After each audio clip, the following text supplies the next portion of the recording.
Bendiciones, hermanos. Bueno, acá llegamos a la última parte de lo que es el estudio de lo que es la Biblia, ¿sí? Habíamos dicho que, bueno, que la Biblia es Dios hablándonos a cada uno de nosotros de cómo nosotros debemos vivir, enseñándonos qué es lo que está bien, enseñándonos qué es lo que está mal, cómo debemos nosotros vivir la vida, ¿sí?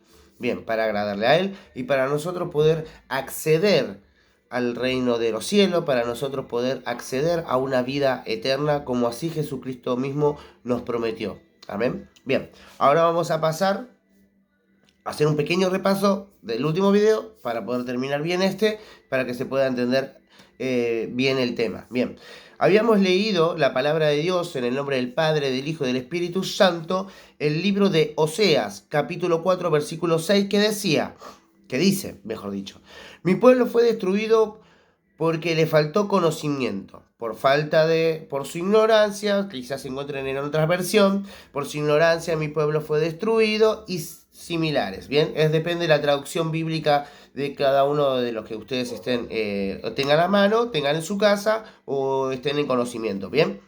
Dice, mi pueblo fue destruido por falta de conocimiento, por su ignorancia fue destruido mi pueblo. Está hablando en ese momento de la ignorancia que tenía el pueblo en ese momento de lo que era la ley de Dios. Estamos hablando del libro de Osea que se encuentra en el Antiguo Testamento. Bien, recordemos que el Antiguo Testamento está basada prácticamente en lo que es la ley de Dios, la ley que Dios le ha dado a Moisés de cómo el hombre debía actuar, cómo el hombre debía regirse y cómo debía vivir en ese momento. Bien, entonces, como esta parte, como este pueblo no tenía conocimiento de Dios verdaderamente, entonces fue destruido ese pueblo. Se destruye todo. Cuando uno no tiene conocimiento de Dios, a ver, para que quede claro, no es excusa esto de que a mí nunca me predicaron, nunca fui a la iglesia, ni nada de eso, entonces no lo conocía a Dios.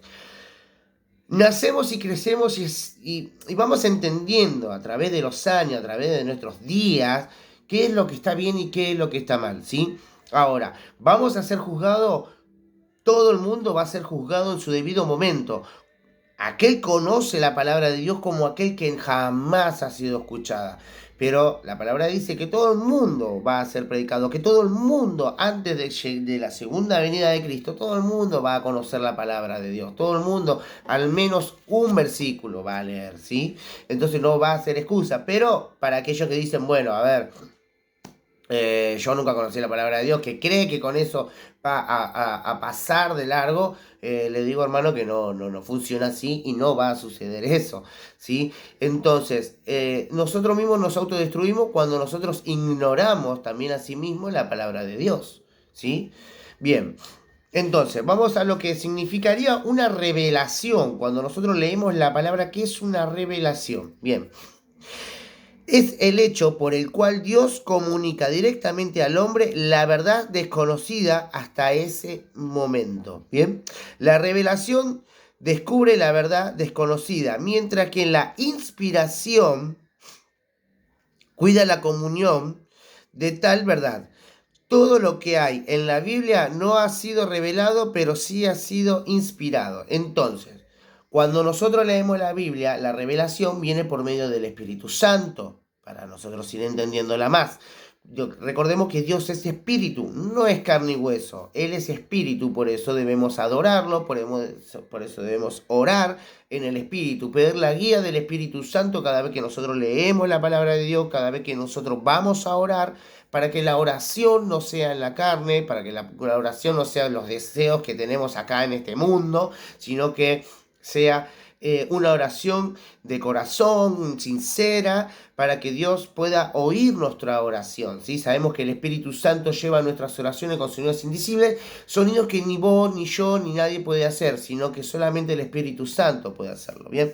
Entonces, es la revelación, el Espíritu Santo es quien revela, ¿sí? Cuando Jesucristo es crucificado, muerto, resucita el tercer día y se vuelve a encontrar con sus discípulos, se le dice, no los voy a dejar solos más, el Espíritu Santo va a estar con ellos, el Espíritu Santo va a acompañarlos. Era el Espíritu Santo el que guiaba a ellos hacia dónde debían predicar, qué palabras debían usar de la enseñanza que le había dado Cristo. Cuando Cristo parte al desierto, la Biblia dice, y fue llevado al desierto por el Espíritu Santo. Para cualquier batalla, para cualquier prédica, para cualquier enseñanza, para cualquier lectura, es importante la revelación, es importante el acompañamiento, es importante estar en la presencia del Espíritu Santo. Si no, todo lo que hagamos es todo de hombre, es todo teoría, es todo conocimiento de hombre, es todo en la carne y no nos sirve. Bien, ese por un lado.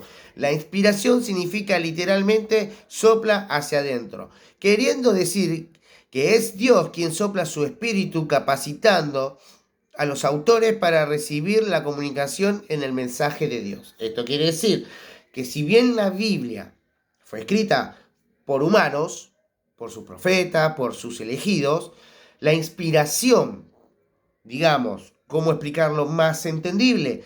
Fue Dios el que le venía dictando a ellos qué era lo que debía de escribir, qué era lo que tenía que estar en la Biblia para que nosotros hoy conozcamos, para que nosotros hoy podamos tener una vida buena, para que nosotros hoy podamos caminar en el camino de Dios. ¿Bien? Bien, seguimos y continuamos. Dice el siguiente parte del estudio. Iluminación. Es la influencia del Espíritu Santo en las mentes de los hombres para que entiendan las verdades espirituales. La iluminación depende de la entrega del hombre al Espíritu Santo. Entonces, ¿qué significa esto? Que depende cuánto nosotros le demos lugar al Espíritu, vamos a tener revelación y vamos a tener iluminación y vamos a tener entendimiento. Ahora, si uno agarra la Biblia y quiere leerla y quiere tener su propio entendimiento,